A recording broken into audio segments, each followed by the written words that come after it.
43 millions d'Africains vivraient hors du continent. Je pense que ces chiffres ne sont pas justes parce que ça doit être bien plus. On n'arrive pas à recenser évidemment tous ceux qui sont de l'autre côté puisqu'il y a des entrées frauduleuses qui ne sont pas toujours répertoriées, n'est-ce pas? Ce qu'il faut retenir, c'est qu'il y a des dizaines de millions d'Africains qui vivent ailleurs. Ce n'est pas un problème puisqu'il y a des Européens qui vivent ailleurs, également des Américains qui vivent ailleurs.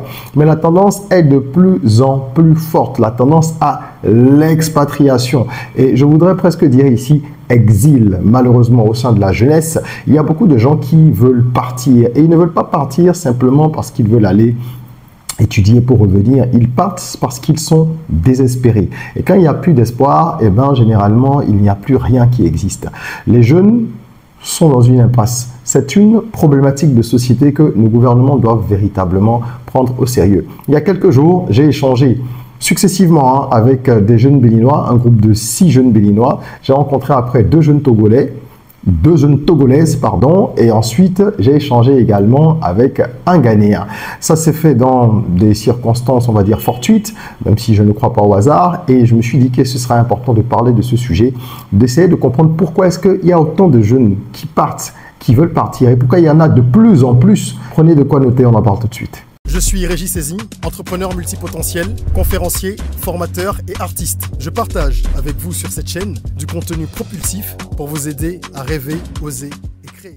Hello les rocs, j'espère que vous êtes solides. Moi je suis en parfaite forme et je suis plein de gratitude envers l'univers. Si tu es sur cette chaîne pour la première fois, je te souhaite la bienvenue, welcome on board. Ici, on rêve, on ose, on crée, d'où notre mantra, soyons rock. Tous les jours, il y a une nouvelle vidéo propulsive sur des thématiques qui tournent autour vraiment de sujets qui vont permettre à chacun d'accélérer sa croissance personnelle et professionnelle.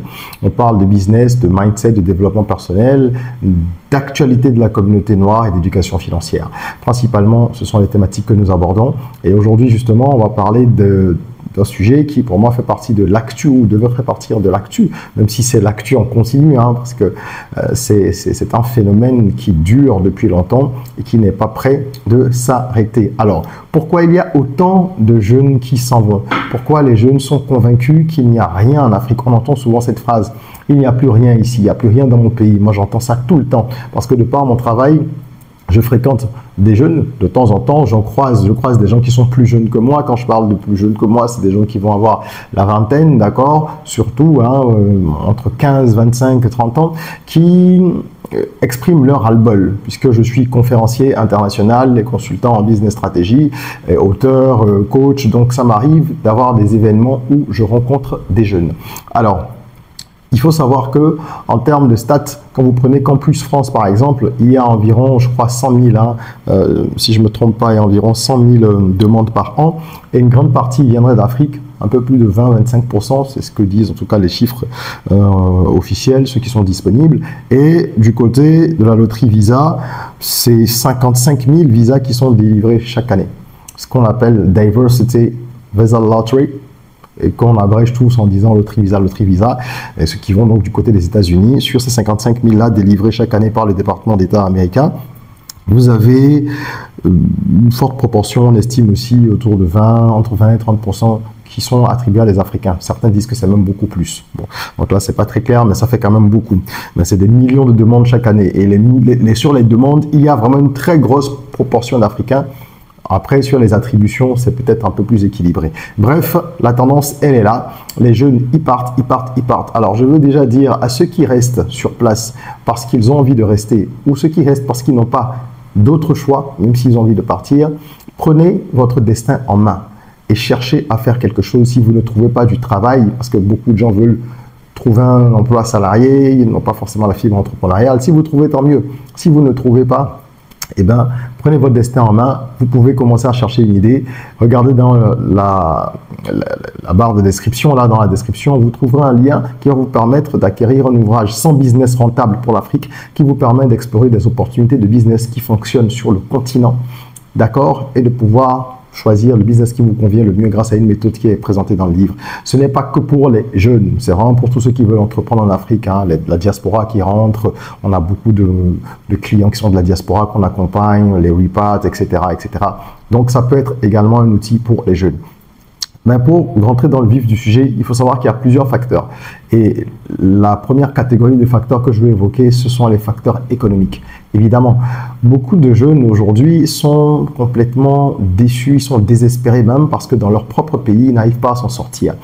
Et je parle là de ceux qui ont des diplômes, parce que quand on parle de Campus France, par exemple, il y en a beaucoup qui ont soit déjà un diplôme universitaire et qui veulent aller poursuivre leurs études en France, ou alors qui ont au moins le bac. Donc vous imaginez qu'il y a tout plein d'autres personnes qui n'ont pas de cursus scolaire aussi avancé et qui se retrouvent dans des situations difficiles. C'est pour ça qu'on retrouve des gens qui prennent des risques complètement inconsidérés pour se retrouver dans des embarcations de fortune, essayant de rallier l'Europe, etc.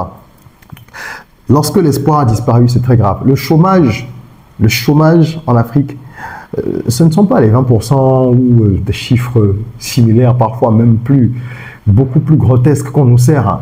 La réalité des faits, moi j'ai certaines données, parce que je travaille avec des partenaires techniques financiers et des ONG internationales, la réalité, elle est glaçante. C'est bien plus que ça. Le chômage est une plaie. Les diplômés ne trouvent pas de travail, les sans diplôme n'en parlons pas. D'accord? La jeune Togolaise, deux jeunes Togolaises avec lesquelles j'ai échangé, m'ont dit que dans leur promo, elles ont une licence, d'accord? Et elles étaient dans la même filière. Dans leur promo, il y a 3 personnes sur 50 qui ont trouvé du boulot au bout de 3 ans. 3 ans et demi. Vous vous rendez compte? C'est une catastrophe. Et de toute façon, la réalité, c'est qu'il n'y a pas plus de 15-17% des gens qui trouvent du travail avec leur diplôme. Donc, quand les jeunes se retrouvent dans des situations pareilles et qu'ils regardent ce qui se passe, ou que des plus jeunes encore regardent ce qui arrive à leurs aînés, ils se disent « mais il est hors de question que je reste ici. Je vais partir parce qu'ailleurs, il y a plus d'espoir. » Ce qui fait vivre, c'est déjà l'espoir. Ils ne sont pas certains que tout va être forcément plus rose là-bas, mais ils se disent « ça ne va pas être pire qu'ici ». Et ce raisonnement, on ne peut pas leur en vouloir pour ça. Les gens n'ont plus d'espoir avec son diplôme. Vous avez plein de docteurs qui font taxi-moto, hein, des gens qui ont des doctorats, que ce soit au Bénin, au Togo ou ailleurs. Donc là, je parle de la plupart des pays africains, il doit y avoir des exceptions. Donc on se retrouve dans une situation difficile où la situation économique est complexe et il y a beaucoup d'inégalités de revenus. Et c'est ça qui est un peu dommage, parce qu'il y a une croissance, on va dire, relativement élevée dans plusieurs pays africains depuis quelques années avec un certain dynamisme, mais elle ne profite pas à l'ensemble de la population. Et il y a donc une grosse frange qui se retrouve lésée, malgré les chiffres macroéconomiques qui sont très beaux et qui peuvent bénéficier à ceux qui vont entreprendre, par exemple, hein, ou ceux qui vont venir d'ailleurs pour s'installer ou alors travailler dans des multinationales, et même encore une fois ceux qui sont sur place et qui entreprennent. Mais il faut déjà être dans cette dynamique, entreprendre, etc. Et tout le monde ne va pas non plus s'en sortir en prenant ces chemins-là. Donc, la disparité de revenus, les inégalités découragent les gens. Moi, j'ai entendu ces jeunes-là me dire, si tu n'es pas fils d'eux, si tu n'es pas l'enfant de tel, avec tes diplômes, tu n'iras nulle part. Pour eux, l'avenir est déjà préparé. Nous, on est foutus. Quand vous entendez ça, vous ne pouvez pas leur dire que c'est faux. On sait que c'est vrai. Or, le nous dont ils parlent, c'est la grande majorité de la population. Malheureusement. Donc, la croissance économique ne bénéficie pas à la majorité, à tout le monde, et on se retrouve dans des situations très complexes. Les gens, ils ont besoin de rêver, ils veulent avoir un avenir un peu plus agréable, et ça peut se comprendre. Totalement. Et ils savent qu'en allant de l'autre côté, ils vont pouvoir bénéficier d'un certain nombre de choses, des aides. Puisqu'ils parlent avec les autres et avec les réseaux sociaux aujourd'hui, les échanges en cours partout. Hein? Même si vous êtes un demi-lettré, sur TikTok, vous allez suivre des vidéos dans la langue locale de votre pays et des vidéos faites par des gens qui sont de l'autre côté, dans les autres pays, etc. Moi, j'ai fait le voyage inverse. Moi, j'ai étudié en France, j'ai étudié en Espagne, j'ai étudié au Ghana. Je suis rentré après au Bénin, et maintenant c'est vrai que je bouge beaucoup, mais je suis sur le continent. Donc ça, c'est un choix. Il n'y a pas beaucoup de gens qui font ça. Parce que ce qui m'inquiète davantage, c'est que partir, c'est même pas le problème. Il y a beaucoup de gens qui ne veulent pas revenir. Ils te disent clairement, si moi je pars, si j'arrive à obtenir un visa et que j'arrive de l'autre côté, mais tu ne me reverras pas. Je vous assure. Et ça, c'est lié à un facteur social, à mon avis, que je vais évoquer tout à l'heure. Donc, nous avons déjà les facteurs économiques qui sont, à mon avis, les principaux. Ensuite, on a les facteurs éducatifs. Le système éducatif n'est pas performant dans nos pays. Je dis bien qu'il y a des exceptions, mais en général, il y a quand même une vraie lacune. Regardez au niveau des programmes, les choses n'ont pas vraiment évolué. On est toujours dans de la théorie. À l'école primaire et secondaire, c'est toujours pareil. Il faut apprendre par cœur, il faut réciter. Ah ben, on a dépassé ça. Ce n'est pas avec ça qu'on va former des esprits compétitifs dans le monde d'aujourd'hui. Ailleurs, les enfants apprennent déjà à utiliser l'intelligence artificielle. Il ne s'agit pas de savoir si vous aimez ou vous n'aimez pas, si vous êtes pour ou contre. C'est ce qui est établi et qui va continuer à se développer avec le monde. Donc, quand des enfants ailleurs montent déjà des téléphones portables à 7-8 ans, apprennent l'informatique, n'en parlons pas. Et aujourd'hui, ils commencent déjà à apprendre à maîtriser les intelligences artificielles. Ben, que font les nôtres? Donc, je pars même déjà de l'école primaire. Ensuite, quand on va à l'université, c'est une catastrophe. Les filières et le contenu des cours, c'est une plaie. Les universités publiques sont quasiment toutes nulles sur le continent. Vous avez quelques écoles qui sortent du lot, heureusement, hein, et ça commence, enfin, il y en a un peu plus maintenant, qui sont des établissements privés, supérieurs privés, mais qui coûtent extrêmement cher. Donc oui, c'est déjà une bonne chose parce que certaines personnes vont pouvoir offrir ça à leurs enfants, c'est le cas, mais encore une fois, la majorité ne peut pas. Il faut regarder les populations avec un prisme qui est complètement objectif. On ne peut pas rester dans nos bulles si on est des privilégiés, ce que nous sommes, en tout cas moi je le suis et je rends grâce, mais la réalité c'est que la plupart des gens ont des défis incroyables. Les jeunes béninois avec qui je parlais, certains m'ont dit qu'ils ont du mal parfois à manger, à avoir un repas par jour. Les jeunes Togolais avec qui j'ai parlé, c'est pareil. Donc vous imaginez toutes les dérives que ça entraîne. Bon, donc, des systèmes éducatifs qui sont sous-performants, qu'est-ce que vous voulez en faire? Et d'ailleurs, s'ils n'étaient pas sous-performants, pourquoi est-ce que les diplômes nationaux ne sont pas aussi valorisés que les diplômes étrangers dans les grandes entreprises, les multinationales, etc. Voilà les raisons pour lesquelles les jeunes continuent à partir comme ça, hein, en masse, par flot. Parce qu'ils se disent, au moins avec ça, même si je revenais dans mon pays ou que je retournais dans un pays africain plus tard, j'aurais plus de chances d'être embauché. Ce qui est vrai et juste. Donc il y a un snobisme par rapport à nos diplômes qui est triste, mais qui est compréhensible, puisqu'on sait que l'éducation ou l'enseignement qui est dispensé et qui mène à la délivrance de ce diplôme X ou Y dans nos pays, les entreprises qui recrutent savent très bien que ce n'est pas un enseignement qualitatif. Comparativement à quelqu'un qui aurait appris les mêmes choses ailleurs, enfin les mêmes choses, qui aurait suivi le même cursus, la même filière. Donc, les gens partent pour se donner plus de chances de réussir, en fait, dans la vie. C'est ça. Et les universités occidentales sont plus attrayantes, ce qui est tout à fait logique. Parce qu'il y a de meilleures infrastructures, il y a des approches pédagogiques qui sont beaucoup plus modernes, qui sont en adéquation avec le marché et les besoins du marché, et il n'y a pas photo. Donc là, je parle de ceux qui vont étudier. Je dis encore une fois qu'il y en a plein qui vont, juste comme on dit, pour se chercher. Ils sont même plus nombreux. Et c'est toujours pour les mêmes raisons, pas sur les facteurs éducatifs, mais sur les facteurs économiques. Parce qu'ils se disent, même si je job de l'autre côté, et que c'est difficile, que je cumule 2-3 jobs, eh ben, c'est déjà mieux pour moi que de rester sur mon continent, dans mon pays, parce qu'au moins j'aurai tel sou, etc. Vous pensez que c'est plaisant pour les gens, pour certains, de rester sans papier? Ça ne l'est pas. Pourtant, ils restent là-bas et ils jonglent, ils se démerdent, ils prennent des risques énormes. Mais ils ont de l'espoir. Ils se disent, ok, dans 2-3 ans, je peux faire mes papiers, ou bien dans 5 ans, ou bien au moins j'arrive à avoir 1 000 euros, 2 000 euros par mois, ou 1 000 $, en jonglant, 1 500 $, je vais survivre avec, envoyer quelque chose à la famille.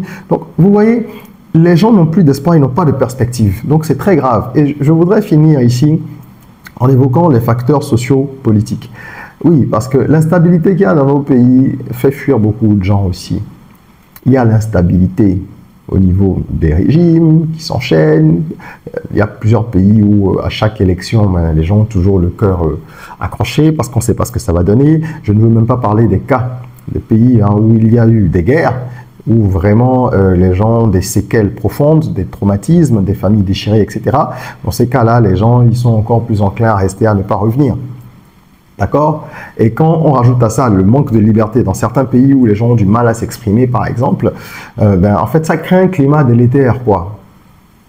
Où les gens se sentent oppressés, ils se sentent coincés parce qu'il n'y a pas d'opportunité. Ils se disent, mais qu'est-ce qu'il y a de positif pour que je reste? Regardez les commentaires sur les réseaux sociaux des jeunes Africains dans la plupart des pays. J'ai vu des Ghanéens se plaindre sur des threads, des posts la dernière fois. C'est terrible. On a l'impression que c'est quasiment partout. Et ils disent tous, il n'y a rien ici, il n'y a plus rien ici, il faut que je parte, dès que je peux, je m'en vais, etc., etc. Donc c'est la même chanson qu'on peut malheureusement comprendre. Et au niveau social, il y a autre chose, il y a beaucoup de drames dans les familles également. Il y a beaucoup de drames dans les familles qui poussent les gens à vouloir partir, ne jamais revenir. Moi, je connais des gens qui ont juré qu'ils ne reviendraient jamais. Parce qu'il y a de gros drames dans les familles aussi. Bon, ça, c'est un facteur qu'on ne peut malheureusement pas corriger. Mais je pense que, enfin, malheureusement pas, ça c'est, je veux dire, c'est plus individuel. Mais au niveau économique et politique, je pense que les gouvernants ont un rôle crucial, clé à jouer pour maintenir un peu. Parce qu'il y a le mythe aussi de l'Occident qui est très présent en raison des réseaux sociaux et des médias en général qui accélèrent ça. Les médias traditionnels le faisaient déjà. Donc les gens se disent que de l'autre côté, c'est forcément plus facile. Ce n'est pas le cas. Il y a beaucoup de désillusions. Mais on ne peut pas demander aux gens de ne pas y aller parce qu'ils se disent que même si c'est mauvais là-bas, ça ne peut pas être pire que ce qu'ils sont en train d'expérimenter.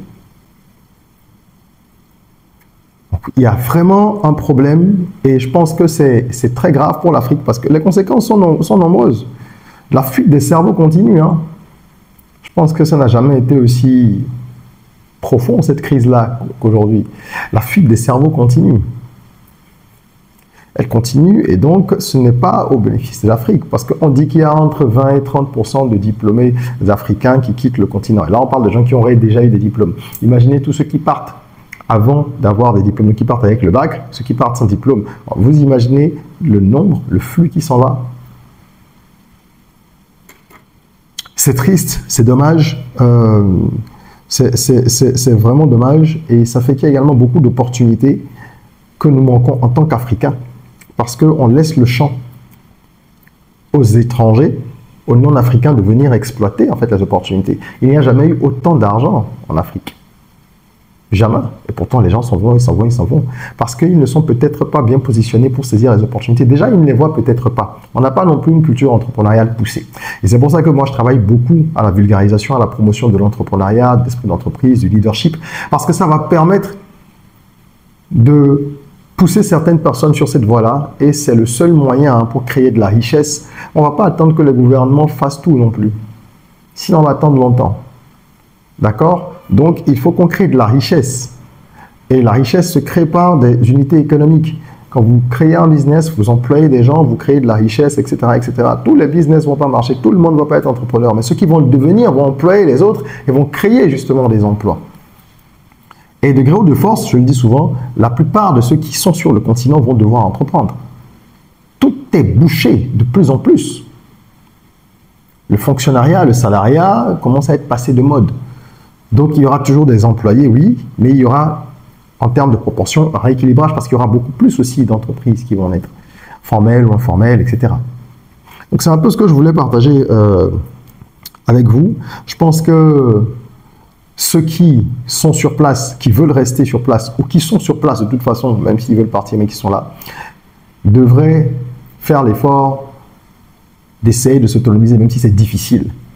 Donc moi, parmi les ressources qu'on propose, il y a ce livre dont je vous ai parlé, 100 business rentables pour l'Afrique, que vous pouvez déjà prendre pour commencer à essayer d'identifier une activité intéressante. On a notre plateforme aussi d'e-learning, academyrock.com, mais bon ça, c'est pour des besoins, des compétences plus spécifiques. Je pense que le livre, c'est déjà le premier pas pour pouvoir mettre quelque chose en place ou commencer à structurer, surtout qu'il y a un template de business plan qui est offert lorsque vous achetez le livre. D'accord? Et pour toutes les autres personnes, on a pas mal dans nos lecteurs, pas mal de salariés, de gens de la diaspora, etc., qui lancent également ou veulent lancer des activités parallèles, secondaires ou même principales, parce qu'ils veulent faire un revirement.